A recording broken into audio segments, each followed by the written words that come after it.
타인의 시선을 과도하게 의식하고 이제 거절받는 거, 평가받는 걸 두려워하기도 하고요. 다른 사람의 인정이나 지지나 이런 것에 과도하게 매달리고 그러면서 또 상대를 또 불신하고 통제하려고 하기도 합니다. 세상의 변화를 있는 그대로 받아들이지 못하고 모든 걸 완벽히 통제하려는 시도를 계속하게 되면 심리적 안정감은 절대로 높아지지도 채워지지도 않습니다. 벌써 그 2025년도 9월입니다. 네, 진짜 9월도 중순을 넘어가고 있습니다. 그러니까요. 시간이 너무 빠른데 어떻게 올해 좀 잘 흘러가고 있는 느낌이 드세요? 네, 올해 처음 1월에 딱 시작했을 때 9월쯤에는 이렇게 지내고 있을 것 같다. 네, 9월쯤에는 뭐 한 30만 명도 돼 있고, 네. 그렇죠. 이렇게 눈덩이처럼 불어날 줄 알았는데 네. 보통 눈덩이처럼 불어난다는데 이제 잘 안 뭉쳐지는 눈 있잖아요. 그러게. 원래 이게 계속 커져야 되는데. 개인의 일상은 항상 비슷비슷하게 흘러가는 것 같습니다. 뭐 괜찮으시죠? 네, 뭐 괜찮아요. 사실 큰 문제는 없고요. 네, 그래도 이제 때때로 좀 불안할 때도 있고, 그럼요. 좀 편안할 때도 있고, 좀 왔다 갔다 하긴 합니다. 네, 저도 뭐 모든 사람의 일이 그렇잖아요. 저희 뭐 각각의 개인사가 흔들릴 때도 있고, 뭐 진료 보다가 힘들 때도 있고, 뭐 다른 일들에서 힘들 때도 있지만 그런 와중에 그래도 안정적으로 좀 크게 흔들리지 않고 지나가는 거, 흔들리더라도 금방 회복 탄력성을 발휘해서 돌아오는 게 제일 중요한 요소들인 것 같아요. 네, 이 영상을 보시는 분들은 얼마나 좀 편안하게 안정감을 느끼면서 지내시는지도 참 궁금한데요. 오늘은 이 안정감, 나의 안정감이 좀 어느 정도인지, 또 안정감이 부족하게 되면 어떤 문제들이 생길 수 있는지, 그러면 이 안정감이 부족할 때 어떻게 하면 좋을지에 대해서까지 좀 함께 말씀을 드려보도록 하겠습니다. 네, 그동안은 저희가 너무 불안에만 집중해서 왔어요. 맞아요. 하지만 오늘은 약간 포커싱을 돌려서 안정감, 네, 불안을 저희가 파헤치고 막 알아보는 것만큼 나의 안정감은 어떤지도 한번 돌아보는 게 정말 중요한 이슈이기 때문에 오늘 안정감에 대해서 한번 질문부터 시작을 해보죠. 안정감 척도 검사표가 있습니다. 저희가 이제 16문항 보여드릴 거예요. 대인관계와 관련된 8문항, 그리고 확신과 통제감, 그러니까 내 삶을 예측할 수 있고 통제할 수 있다는 감각을 묻는 8문항으로 되어 있습니다. 한번 뜨는 화면을 보면서 여러분들께서도 한번 채점을 해보시면 좋겠습니다.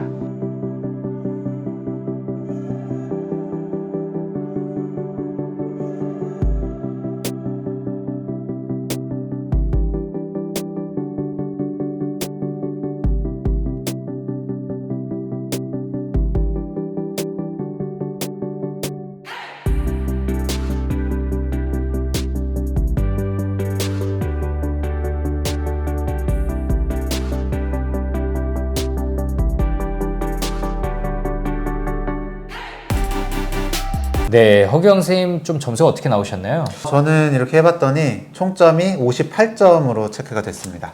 이야, 이거 마치 짠 듯이 점수가 네. 나왔습니다. 왜요? 네, 왜냐하면요, 안정감 척도 검사표를 이제 등재한 논문에서는 컷오프 점수를 얘기하진 않았어요. 그런데 그래도 저희가 통상 이제 컷오프 점수가 어느 정도인지 알잖아요. 그 레이트를 저희는 40과 57로 나눴습니다. 그래서 40점 미만이면 나는 안정감이 좀 부족한 사람이라 보시면 될 것 같고, 57점 이상이면은 그래도 안정감이 높은 사람이라고 보시면 될 것 같아요. 58점이 나오셨네요. 간신히 네. 좀 이제 안정감이 높은 편인 걸로. 네, 일부러 한 건 아닙니다. 네. 정말 솔직하게 했고요. 제가 이제 지금 컨닝 했는데요. 규영이 거 견눈질로. 네. 상사를 존경하지만 가까이 하지는 않는다 점수가 가장 낮네요. 맞습니다. 네. 네, 뭐 그럴 수 있죠. 존경은 합니다. 네, 저도 매우 존경합니다. 네. 근데 안정감 있게 상사 잘 지내는 건 어렵더라고요. 네. 자, 그럼 여러분들께서도 한번 스스로 채점해 보셨을 거고, 나는 안정감이 이렇구나 느끼고 계실 텐데요. 안정감이란 과연 뭘까요? 네. 안정감이라는 게 단순히 마음이 편안한 상태 혹은 이제 불안하지 않다, 요거랑은 조금 달라요. 어떻게 보면 삶 전체를 지탱할 수 있는 나의 어떤 심리적인 핵심 자원이라고도 할 수 있는데, 이 안정감은 나와 세상, 다른 사람에 대한 신뢰, 그리고 이 예측 가능성을 느끼는 상태를 안정감이라고 합니다. 네. 그러니까 우리가 자존감이 높아야지 잘 살 수 있다라고 얘기를 하잖아요. 자존감이 우리가 살아가는데 아주 중요한 자원이라는 거죠.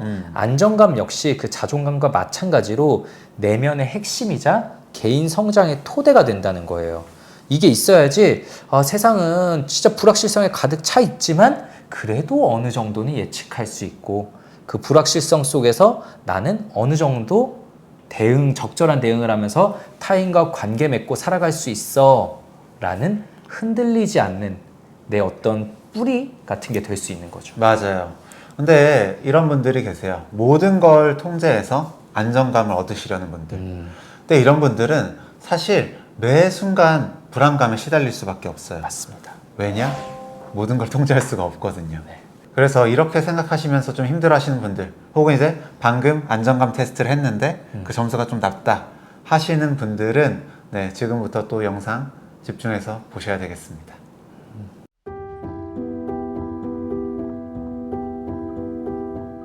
안정감이 결핍돼 있으면 그것 때문에도 자존감의 손상이 일어난다고 해요. 우리가 자존감에 이제 세 가지 기둥이 있다고 하잖아요. 자존감은 세발 탁자다. 그래서 자기 효능감, 자기 조절감, 자기 안전감. 자기 안정감이라는 게 있죠. 그러니까 안전한 상태라고 느껴야 자존감도 유지가 될 수 있는 건데 안전한 상태라고 느끼는 거를 꼭 주변 환경만이 결정하는 게 아니에요. 환경은 우리에게 비슷하게 주어집니다. 항상 다들 불확실하고 항상 고통이 예기치 않게 찾아오는데 그럴 때 내 안정감이 어떠냐 이게 사실 자존감과도 직결돼 있는 거죠. 맞아요. 이 안정감이 부족하면 뭐 누가 나를 인정해 줬든지 내가 한 일이 잘 되면 자존감이 막 올라갔다가 뭐 일이 조금이라도 안 되거나 다른 사람한테 부정적인 평가를 받게 되면 이 자존감이 곤두박질 치게 되죠. 네, 이렇게 올라갔다 내려갔다 하면서 나에 대한 어떤 부정적인 평가, 네, 부정적인 자기 대화가 끊이지 않아서 어떻게 보면 스스로를 막 계속 공격하고 비난하고 그렇게 될 수도 있어요. 네. 지금 말씀하신 것처럼 스스로 온전히 서 있지 못하니까 계속 타인의 시선과 타인의 어떤 판단, 타인의 가치에 흔들리면서 사회적인 불안이 높습니다. 타인의 시선을 과도하게 의식하고 이제 거절받는 거, 평가받는 걸 두려워하기도 하고요. 그러니까 항상 좀 긴장돼 있고 사회적 관계나 모임을 회피하는 경향이 나타나요. 그러니까 갈 수는 있는데 갈 때마다 생각해야 될 게 너무 많으니까 피곤하고 내가 또 통제할 수 없잖아요. 사람들 많으면 네. 그런 상황을 좀 꺼리는 편입니다.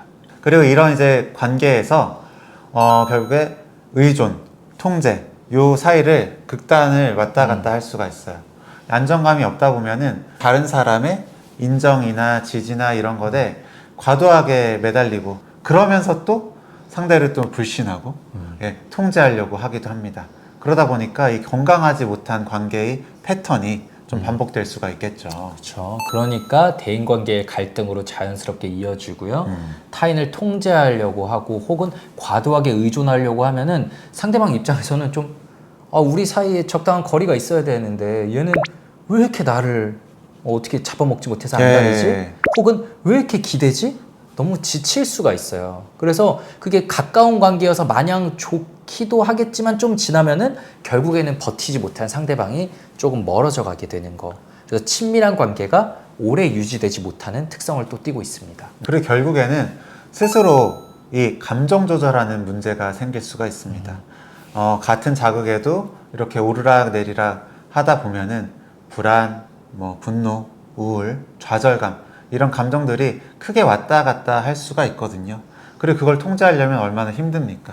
결국에 지치다 보면은 또 조절하는 데도 더 문제가 생길 수가 있겠죠. 네. 결국 이러다 보면은 삶의 방향을 상실하게 돼요. 우리가 진짜 세상이 불확실성으로 가득 차 있고 파도 치는 바다와 똑같아서 내가 원하는 곳을 마음대로 갈 수는 없습니다. 그래도 나는 저 방향으로 가고 싶어.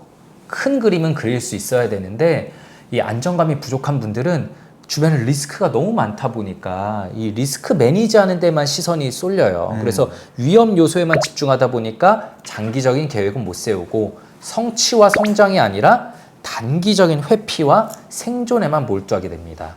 그래서 그 메슬로우의 5단계 욕구가 있잖아요. 네. 네. 여기 이제 피라미드처럼 아래 단계의 욕구가 어떻게 보면 해결되고 네, 해소가 되고 충족이 돼야 그 윗단계의 욕구를 추구를 한다라는 이론이에요. 그래서 아래를 보면 이제 생리적 욕구, 뭐 안전의 욕구 이런 것들이 있고요. 그 위에 소속의 욕구, 그리고 이제 존중, 뭐 자아 실현 이렇게 되는데 기본적으로 안정감이 부족하다 보면 이 아래 단계가 이제 좀 해소가 안 되니까 뒤에 이제 자아 실현 욕구까지 갈 수가 없게 되는 거죠. 네. 네. 그래서 안정감이 있는 사람과 없는 사람은 결국 두 가지 삶의 곡선을 각각 밟게 돼요. 안정감이 있는 사람은 성취와 성장 추구 노선을 밟을 수 있고요. 반면에 안정감이 부족한 사람은 위험 회피 이 노선을 밟게 됩니다.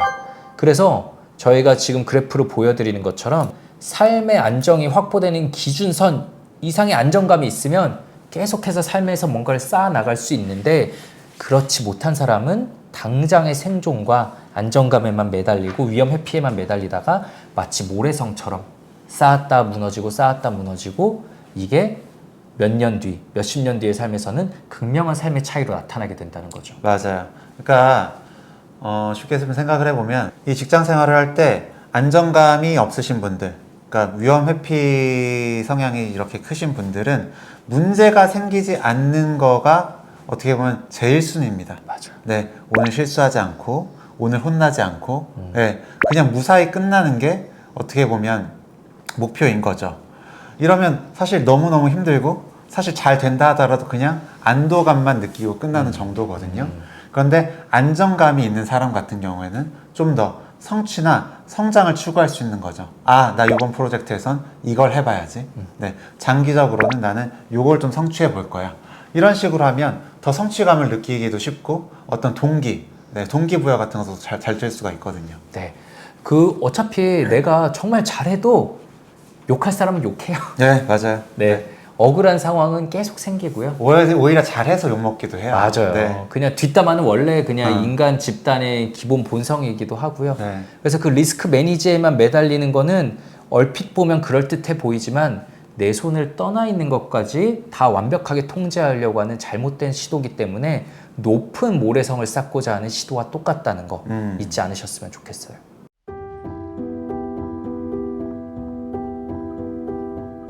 아, 여러 가지가 있겠지만은 이 어린 시절의 경험을 빼놓고 말씀을 드릴 수가 없죠. 그러니까 안정감을 획득하는 네, 가장 첫 번째가 어떻게 보면 가정이잖아요. 이 원래의 가정, 네, 원 가정에서의 경험이 좀 큰 영향을 줍니다. 부모의 양육 태도가 불안정했거나 이 애착이 안정적으로 형성되지 못했을 때, 그러니까 집에서 막 계속 무시받고 네, 거절당하고 집 안에서도 막 따돌림 비슷하게 이런 경험이 반복된다면 이 아이는 아, 세상은 안전하지 않아. 세상은 믿을만하지 않아. 나는 보호받지 못할 거야. 이런 핵심적인 믿음, 네, 신념을 가지게 되죠. 네. 그래서 요즘 사실 좀 얘기가 많이 나오는 육아 트렌드 중에 아이가 울어도 반응하지 않으면은 애가 금방 좀 순해진다 라는 식으로 이제 육아를 하시는 분들이 꽤 있는데 그거는 굉장히 위험한 얘기긴 해요. 우리가 평생에 걸쳐서 아이가 원하는 걸 다 해줄 수는 없겠지만 그래도 아이가 가장 어릴 때인 한두 살 정도까지는 아이가 울면은 가능한 빠르게 반응하면서 아이가 세상이 좀 믿을 만한 곳이구나 라는 안정애착을 갖도록 좀 도와줘야 될 필요는 있거든요. 네, 그래야지 안정감을 가지고 자라나게 되고요. 그래야지 이제 아이가 좀만 크면 어린이집 가고 유치원 가면서 계속해서 부딪히고 스트레스 상황들이 생길 때 자신의 마음을 좀 지킬 수가 있게 돼요. 근데 그렇지 못하면은 이제 반복된 불안 경험들이 계속 쌓입니다. 네, 아이가 어린이집이나 유치원 가는 게 즐겁고 놀러 가는 게 아니라 전쟁터에 나가는 게 끌려가는 게 되는 거예요. 네. 그러면은 이제 힘들죠. 거기서 아이들은 대인관계를 벌써 거기서부터 이제 쌓아 나가기 시작하는데 아이는 계속 생존에만 좀 몰두해 있는. 맞아요. 그리고 우리가 심리적 안정기지 많이 얘기를 하잖아요. 전쟁터에 나가더라도 다시 돌아오면 이제 쉴 공간이 있어야 되는데 밖도 이제 전쟁터고 집으로 돌아와도 전쟁터면 뭘 할 수가 있겠습니까? 네, 그렇죠. 이러면은 대인관계의 불안정성으로 이어집니다. 가까운 관계를 만들기가 힘들어져요. 그래서 누군가가 나에게 다가와도 나는 위협으로 받아들이면서 거리를 두게 되고요. 속마음을 열기가 어려워지고요. 계속해서 사람은 두려운 거야 라면서 사람은 믿을 수 없다, 사람은 지옥이다라는 신념이 굳어지면서 안정감이 점점 더 낮아지게 됩니다. 네. 그리고 이 안정감은 결국엔 우리가 통제랑 굉장히 밀접하게 맞닿아 있는데요. 이 통제 욕구가 크고 또 그러면서 실패한 경험이 많다면 안정감이 낮아지게 됩니다.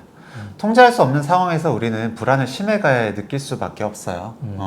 근데 이런 실패한 경험, 네, 통제에서 벗어난 이런 경험들이 많으면 불안이 더 쉽게 강화가 되고 안정감은 그만큼 더 약화가 되겠죠. 그래서 우리가 이제 좀 통제하려고 노력하는 사람들, 완벽해 보이려고 애쓰는 사람들, 분명히 그 마음은 이해합니다. 하지만 적당해야 돼요. 거듭 말씀드리지만 세상의 변화를 있는 그대로 받아들이지 못하고, 불확실성을 있는 그대로 받아들이지 못하고 모든 걸 완벽히 통제하려는 시도를 계속하게 되면 심리적 안정감은 절대로 높아지지도 채워지지도 않습니다. 예. 내가 모든 걸 통제해야만 예기치 못한 어려움에 대처할 수 있다라는 이 생각은 그냥 내려놓으셔야 되고요. 그게 생겼을 때 그때 가서 대처하자라는 마인드로 지내시는 연습을 계속 해야만 여러분들의 안정감이 점점 쌓이실 수 있을 겁니다. 단연코 가능합니다. 진짜 단연코 네. 가능하고요. 나한테 이미 그런 불안정 애착이 맺어진 과거가 있는데 지금도 뭐 학대와 폭력이 있는 가정이 있는데 나에게 다른 안전 기지들이 없는데 나는 어떻게 좋아질 수 있다는 거냐 싶으실 수 있어요. 근데 저는 어제 되게 오랜만에 제가 몇 년간 상담해온 환자분이 결혼하셔서 결혼식에 어제 다녀왔거든요. 기분이 너무 좋았습니다. 와, 네. 그때 기분 진짜 좋은 거 알죠? 정말 안정애착은 하나도 없었고, 그래서 연애에서도 항상 힘드시던 분이었는데 몇 년간 꾸준히 노력하시고 상담하면서 불확실성을 좀 받아들이고 안정감을 쌓아가는 연습을 하다 보니까 어느새 안정애착에 기반한 연애를 하고 결혼까지 이어지게 됐거든요. 이런 변화들은 분명히 가능합니다. 너무 감동적이네요. 네. 그 안정감이라는 게 기본적으로 신뢰, 예측 가능성이라고 말씀을 드렸잖아요. 그래서 기본적으로 절대적인 안전은 없다. 네, 절대적으로 모든 것을 다 예측할 수는 없다. 이거를 생각하고 받아들이는 게 저는 참 중요한 것 같아요. 맞아요. 그리고 작은 부분들에서 이런 신뢰감도 느껴보시고 작은 부분에서 통제감을 느끼는 거, 이게 결국에 나의 안정감을 회복할 수 있는 어떤 방법이라고 말씀을 드리고 싶습니다. 그리고 이 안정감을 회복하는 방법을 저는 이 책에서 또 찾아보시면 좋을 것 같아요. 안정감 수업이라고 하는 책이고요. 스스로 만들어낸 걱정과 불안에 지친 이들을 위한 안정감 회복 솔루션이라고 되어 있어요. 상담 심리사인 수시안 후이라는 분께서 적은 책인데요. 여기 보면은 10가지 안정감을 회복할 수 있는 방법에 대해서 설명을 해주셨어요. 보면은 나에 대한 인식 재정의하기, 잘못된 신념 수정하기부터 쭉쭉쭉 해서 10단계, 나 자신을 인정하는 I am의 힘 믿기까지 이렇게 다시 습득하는 안정감 항목에서 설명을 해주고 있습니다. 결국 이거 말하는 거는 이제 우리가 오랜 기간 동안 안정감 없이 살다 보면은 이 약해진 나, 상처받아서 약해진 나를 나는 원래 그렇다, 나는 이렇게 태어났다라고 얘기하시는 분들이 많아요. 근데 그렇게 태어났다는 거는 절대 맞지 않아요. 네, 그저 그런 상처가 주어져서 약해진 거고, 그분들이 아니라 저희라도 그 상처의 환경으로 들어갔으면 당연히 약해지고 무너졌을 겁니다. 하지만 나는 원래 이런 게 아니라 상처받아 약해졌지만 그것보다 더 본질적인 건강한 내가 있다. 꾸준히 노력하신 분들은 반드시 변해나갑니다. 네. 그리고 저희가 아까 위험 회피와 어떤 성취 추구, 이게 좀 다르다는 말씀을 드렸는데, 저는 이 책을 이제 보면서 불안을 피하고 불안을 해결하는 것 자체뿐만 아니라 안정감을 획득하는 쪽으로 가는 게 또 더 좋을 수 있겠구나라는 생각도 들었어요. 네. 그런 이제 관점에서 이 책도 한번 읽어보시고 연습해 보시면 좋을 것 같습니다.